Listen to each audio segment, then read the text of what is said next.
السلام علیکم ورحمۃ اللہ وبرکاتہ۔ امید کرتا ہوں سب خیریت سے ہوں گے۔ اللہ تعالیٰ سب کو اپنی حفظ و امان میں رکھے۔ اچھا، پتہ ہے کیا ہے؟ ایک مسلمان تو بے سکون ہو سکتا ہے، ایک مومن نہیں ہو سکتا بے سکون۔ معلوم ہے کیوں؟ کیونکہ مسلمان وہ ہوتا ہے جس نے کلمہ پڑھا ہے لیکن ابھی اس کا ایمان اللہ پہ آیا نہیں کہ سب اللہ تعالیٰ سنبھال لیں گے۔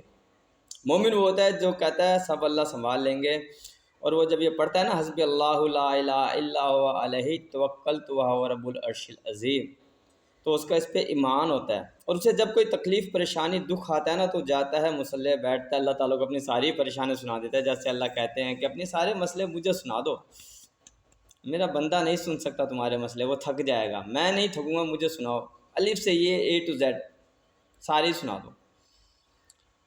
تو لیکن آپ یہ دیکھیں آج کتنے بے سکونی کی سکون کی گولیاں کتنی بک رہی ہیں، نیند کی گولیاں کتنی بک رہی ہیں، بہت بک رہی ہیں۔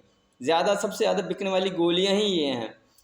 ہر امیر سے امیر کھا رہا ہے، غریب تو کم ہی کھاتے ہیں، امیر زیادہ کھاتے ہیں، جن کے پاس پیسہ بے تحاشا ہے نیند کی گولیاں کھا کے سوتے ہیں۔ اس کا مطلب ہے سکون پیسے میں نہیں ہے۔